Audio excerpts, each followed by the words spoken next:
This is part 2 of our conversation with Marin Katusa. If you missed part 1, do yourself a favor and listen to last week's episode. Let's dive back in. This is the Rich Dad Radio Show. The good news and bad news about money. Here's Robert Kiyosaki. Welcome back. FYI, this program with Marin Katusa is going to be longer than our normal 40-minute programs. This is very important because what Marin is talking about is the core of Rich Dad. Like I said, you have this here is a cash flow quadrant. We're on the B and the I side. You go to school, you're on this side. You play the cash flow game. Most people are stuck in the rat race. And what Marin and I are talking about is deals on the fast track, on the way outside there, the ones you're not supposed to invest in. And by the way, if you're not rich, you're not an accredited investor, you cannot invest with Marin. Is that correct, Marin? Well, you can't invest in private placements, but you can still invest in the same companies in the open market, in the stock market. Yeah, once it gets on, when it becomes public. Yeah. What Marin is talking about here is when it's still private, and that's the I here. I don't have any stocks out here. I only invest here, and some of the companies go public. That's the difference. That's the game. So, would you explain how Alexandria Ocasio-Cortez and the Green New Deal has made both of us richer? So, essentially, in theory, it's a good thing to decarbonize the world. Correct. All the science is there. Everyone agrees to that. But how? That's the issue. How do we get there? And that's where it's not thought out properly. So essentially what a carbon credit is, it's the equivalent of sequestering or taking out 1 ton of carbon dioxide or its equivalent like nitric oxides and all the nasty pollution. So how can you do that? Well, trees are a natural way of absorbing it. You have mangrove, like blue carbon. The ocean is the best way to do it because the key part of the ocean is when it goes under the water table, it stays sequestered for over 1,000 years. That carbon disappears out of the atmosphere for over 1,000 years. Whereas in the trees and the forests, let's say the average life cycle of a forest is 1 to 2, 300 years tops. That carbon then goes back into the environment, and then you have to go through that process again. So my favorite is blue carbon, but there's other ways. There's direct air capture. FYI, the oceans are called the lungs of the earth. Totally. They purify the air. So think of the ocean as your lungs. And what happens if the lungs are polluted? We all die. So that's why, I'm a capitalist, but I'm a hardcore greenie, especially on the oceans, because that's my college degree is naval architecture, ocean engineering. Yeah. I love the oceans. It's the biggest sector growth in the planet. People are always asking me, Marin, what should my kid do? Marin, how does my kid do what you're doing? I go, look, if I was in university or it doesn't matter where you are. This is the beauty of it. It's not because I'm born in Vancouver and I was fortunate to live in Canada and the markets here. This wasn't a market 3 years ago. Robert, your show was the first to talk about this because it was so revolutionary. We're talking about the first 5 minutes of the first inning in a 9-inning game. And, you can go and try to find a copper deposit or a uranium deposit. There's thousands of guys who have lots of money doing that. And that's going to be hard for someone with no business experience to catch up to do what those guys are doing because they've spent the time and the contacts. This is different. There's over 60 ways to sequester to receive a carbon credit. You can do fuel switching, soil management, agricultural products. You can do direct air capture, the technologies that are going to come out. Look what Elon Musk is talking about, that in the future, he wants to figure out how to take carbon dioxide out of the atmosphere to use it as a fuel source to keep moving forward. There's going to be so many innovations. We're talking about we're in 1970 in the internet days here. And again, it's not about us versus the AOCs of the world or the Biden's agenda or the European Union agenda. It's guys like us that are solving the problem of what they want to do to how do we get there. We're providing the pathway, the actual framework to decarbonize. And when you provide a solution for a major problem, that's when you get paid a lot of money. So explain what a carbon credit is. So 1 carbon credit, you get it certified by an independent party that you have sequestered, you've taken out 1 ton of carbon out of the atmosphere. And then what happens to that? So then what happens is you get it issued from someone like a Vera or a Gold Standard, and they say, okay, Robert Kiyosaki and Kim, they created this project and they've sequestered 10,000 tons of carbon annually. Here's a certificate. And now you can take that certificate and sell it in a stock exchange, just like you can sell stocks, or you can sell it directly to Facebook and Amazon and the other 3,000 companies globally that have committed to decarbonizing. And here's the opportunity. Wait, one second. So what Marin is talking about, let's say you're an airline company or a steamship company. You're polluting like crazy. Correct. So they have to buy the credit. Is that correct? Correct. Okay. That's your customer, are the polluters. Correct. And the concrete companies, like, again, the concrete production in China every year produces more carbon dioxide than all of the internal combustion engines, all of the cars on the planet combined, right? And then those guys, believe it or not, even the Chinese government has created a carbon exchange, and they're forcing their own companies to decarbonize because they're dealing with an airpocalypse, just like they're dealing with a pandemic. The health effects of the pollution within China because of the manufacturing hub, that's an issue that they're trying to deal with also. So that's what true entrepreneurs are doing. And that's why when I see those guys honking, the don't honk your horns, and the academic types trying to shut everybody down, like I said, when you slice a liberal, they bleed fascism. They want to tell you how to run their lives. You must get vaccinated, mandates, and all this stuff. And what Marin and I are doing are basically solving the problem. And by solving the problem, we make the world better, but we also get richer. So right now, what's happening with carbon credits in the real world? So 50 billion tons of carbon, a little over 50 billion, it's about 55, is produced annually. Okay. And yet the world is saying, wait a second, do you know how many credits were certified last year, Robert? Less than 300 million. This year for 2022, they're going, maybe we'll get to 400 million. So you're talking about less than, 1%, because we're talking less than 500 million, but we need 50 billion, right? This opportunity to produce these credits. And remember, it's not just the government saying this. The boards, Exxon, Shell, BP, Delta all the Airlines, oil producers, the airlines, they've all committed to this, but they're looking around and going, crap, we need carbon credits. We need to produce these credits. And the prices of carbon credits is the number one performing asset in the world in 2021. And also thus far in 2022. Since I was on your show, remember when we first talked about this a year ago, yep. They're tripled. And the trend is your friend. Now, why are they going up? Let's take a big chemical producer in Europe like BASF. And FYI, I do invest with Marin, so that I have a personal financial interest in this. So we're not recommending it because you have to be in a cred to do this, the fast track. Okay. But there's ETFs that people can buy that you don't have to be accredited. And I don't own those. I'm just saying This sector, why is the price going up? Because it's cheaper still today for a major chemical company that makes massive pollution of CO2 to just go and pay $100 per ton than it is to actually change their operations. So that's why the price is going to go up, because until they make actual changes, you're looking at $150 a ton is when it starts hurting their balance sheet.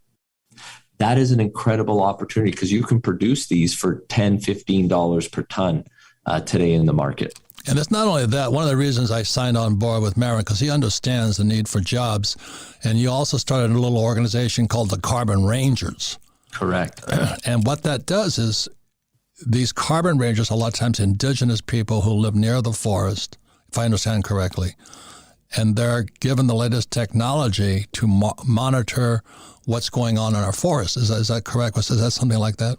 Correct. So let's say a copper mine. So all the mines that I'm involved with financing, we're making a commitment to go net zero. So you come in and go, okay, what can we sequester? One of the mines that I financed and was one of the largest shareholders of has an incredible blue carbon project right to the side. The management had no idea. It was because we were on a helicopter viewing the gold pit, and we looked at them and went, oh, there's the helicopter guy goes, there's mangroves over there. I go, mangroves.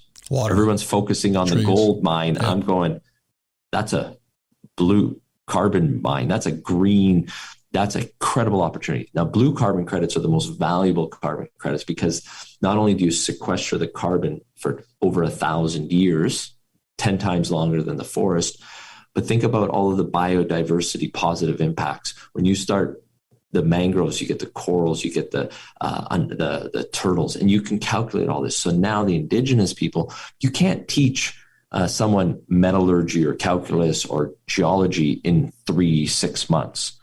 But using modern technology, there's a LiDAR technology. If somebody comes to illegally harvest the mangroves to create a shrimp farm, or illegally chop down some trees, or illegally hunt, the new technologies on their phone will alert them such that you can tell how many people, the make of the truck that they're using, even to the extent of the chainsaw that these people are using. That is how incredible the technologies are available, and it fits on this. Right. You don't need to build this whole center. So by bringing in the carbon rangers, you're creating high-paying jobs, long-term paying jobs, because the value of these carbon credits, you're actually not taking anything out of the ground. It's capitalists giving back to the ground. Correct. And that's where the ultimate score in this, and it's so hard for the mining guys and the oil guys to understand this, but the ones who do, like a Ross Beatty, who's a legend in the business, once he got it, he's made tens of millions of dollars from this, and he's a huge fan. Why? Because all the resources we've been taken out of this earth, but the carbon credits is refilling the earth. It's taking carbon out of the atmosphere by developing the nature-based solutions. Right, and we're taking indigenous, like I grew up a lot of Hawaiian kids, you know. Hawaiian kids were like me. We're not great academics, but they have a tremendous love of nature. And, you know, when I'm up in the Northwest talking to the American Indians or the Canadian Indians and all that, they have that same, you know, indigenous person who's been on the land for 5,000 years. They have a love of the land. And what Marin was telling me about, you can take this little iPhone and you can empower them and teach them technology that's closer to their heart and protect the environment they grow up in. That was a perfect business. So that's why, for full disclosure, I do invest with Marin. And so that's what real capitalists are doing. So you have a person like AOC, or the theme of this show is the more disruptive, you know, the truckers and Ottawa are getting, the more opportunities are being created for entrepreneurs.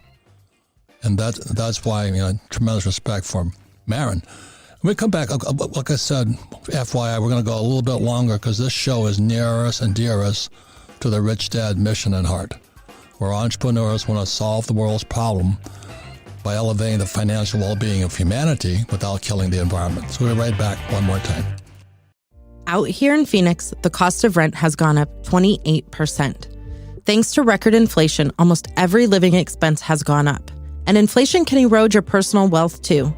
That's why I think investing in assets that offer protection from inflation is critical. There's an overlooked asset that some experts say is a good store of wealth today. When volatility raged in 2020, its prices outpaced 10 other major asset classes, according to Citi. This investment isn't gold or some type of stock or bond. I'm talking about blue chip art. In fact, blue chip art prices outpaced S&P 500 by 164% from 1995 to 2021. And thanks to Masterworks, you can invest in million-dollar art.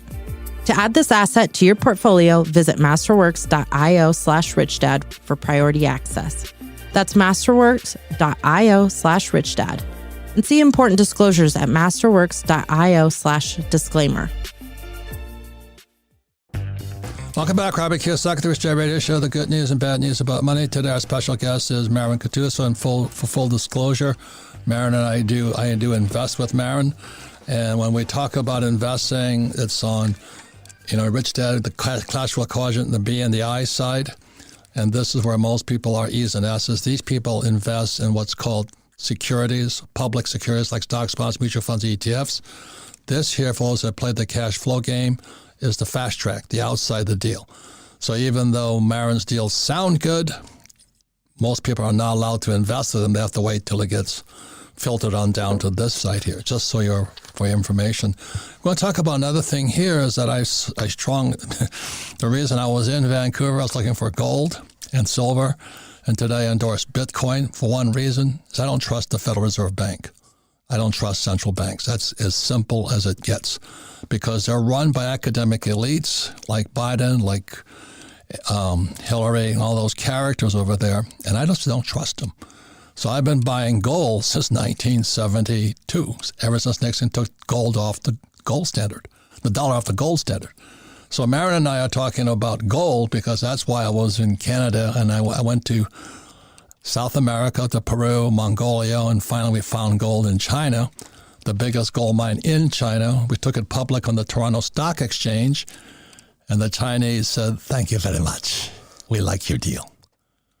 And so when I talked to Marin here, I'm going, this is really good, because Marin is still looking for gold.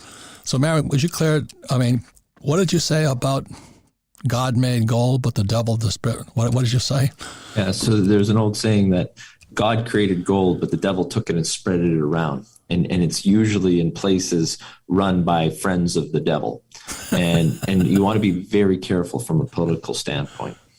Yeah. So, when I was in China, they said, "Thank you very much." I went, "Oh my God."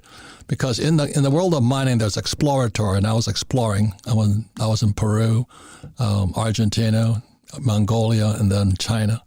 And then there's developmental. So we had to raise $27 million on the Toronto to get development started. And as soon as we struck, it was gone. So what can you tell us about your latest deal without giving it away?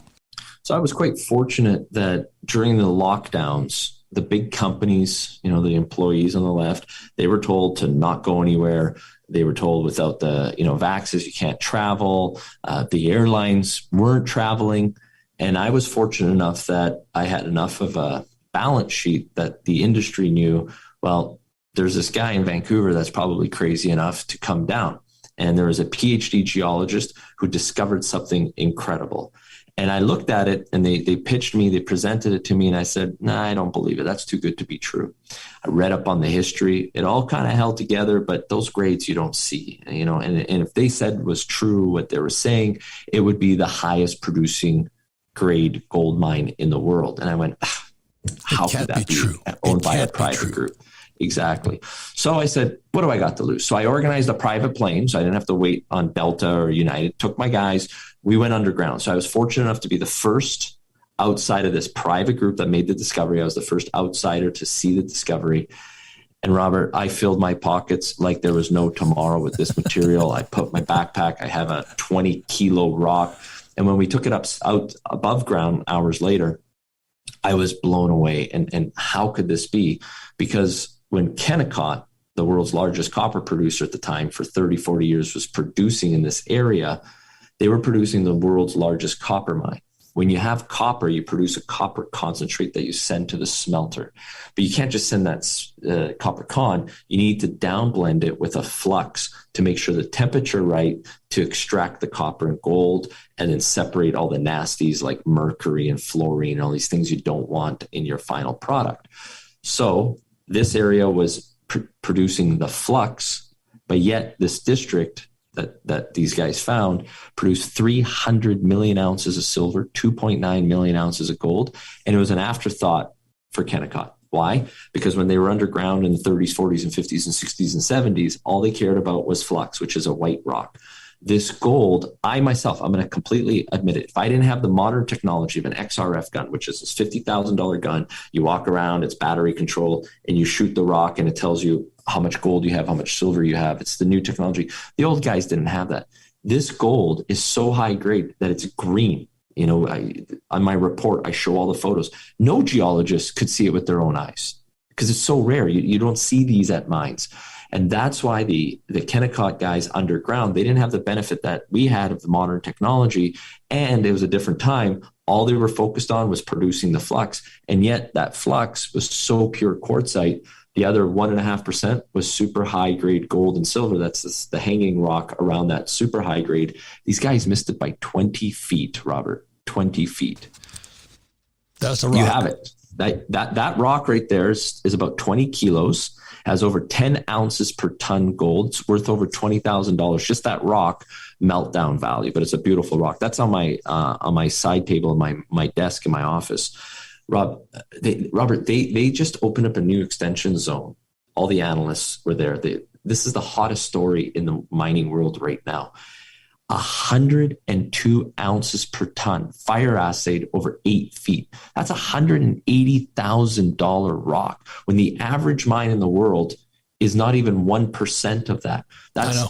It's just mind-blowing. Well, the mine that the Chinese took from us, we were lucky we produced 10 ounces per ton. And this is 102 ounces per ton. Yeah, that one section. So if you think about where this is all going, it's in America. You have $400 million of infrastructure already spent that you don't have to go and put in Chile or somewhere in Africa. You have the power grid. Say it again. Gold. God produced gold, but the devil took it and spread it around to his friends. Right? And that's the key aspect. I climbed the Andes. I climbed Mongolia. I climbed Argentina, and then in China. And this thing sits in America. You know, I've been to Mongolia a few times, and whenever I love history, I read a lot. Do you know what Genghis Khan called his land, which is Mongolia? He himself called it the asshole of the world, right? And you think about any of these companies that go to these jurisdictions, of course, the foreigners are going, wow, these guys want to build the roads and all these buildings and the power lines. And then we're going to give them the gold. All the infrastructure has to come in before you produce an ounce of gold. Correct.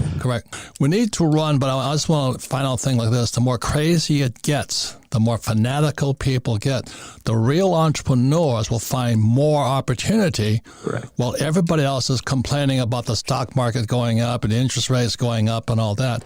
If you're an entrepreneur and you know your stuff, there's more opportunity because the crazies out there like AOC and I won't mention him, Biden and those guys, they're creating more opportunities for all of us, but you've got to be able to see them. So I want to thank Marin, and then can you tell us about your newsletter? Also, please remember, most of what Marin does is for the guys on the fast track. You have to be accredited, which means you have to be already rich, and why the rich get richer, but then this gets diluted down into ETFs and other things. So what is your newsletter, Marin?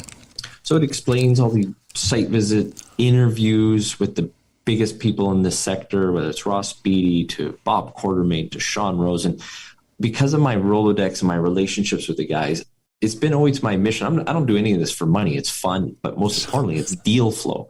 You know, there's that old saying, publish or perish. In my world, because when everybody froze in 2020 and 21, I got more aggressive and did site visits when no one went out. Actually, Katusa Research was the first site visit out of Canada during the pandemic.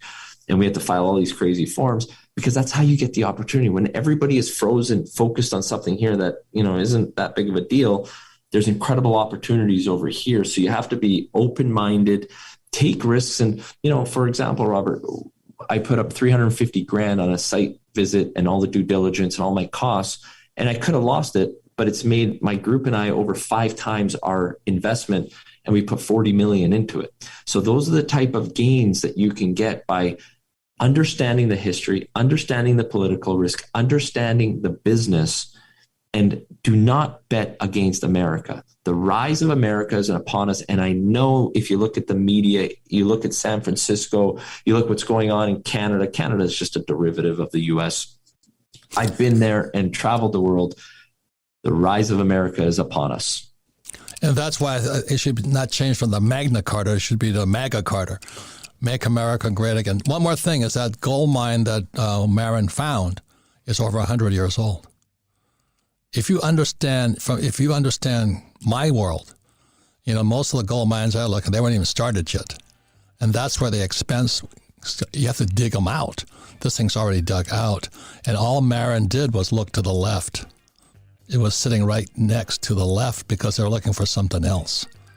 Anyway, I really thank you. Thank you for being an educator and being my partner in many, many deals. And for all of those who have no idea what we're talking about, play the cash flow game and you'll see it's called the fast track.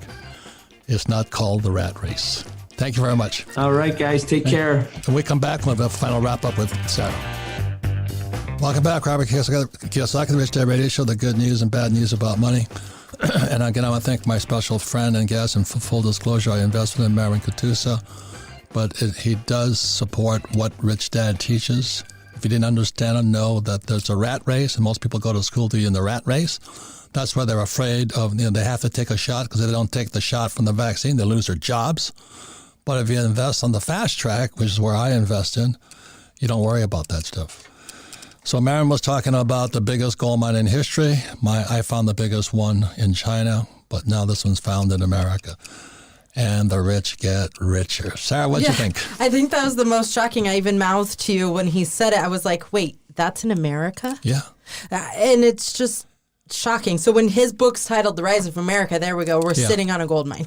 And he was talking about the Magna Carta. I said, just change it to Trump's MAGA Carta or Make America Great Again. Because we're capitalists. Yeah. And the people that hate Trump are those academic elites who are, if you cut them, they bleed fascism. They want to tell you how to run their lives, but they can't even run theirs. Like Hillary would call me deplorable.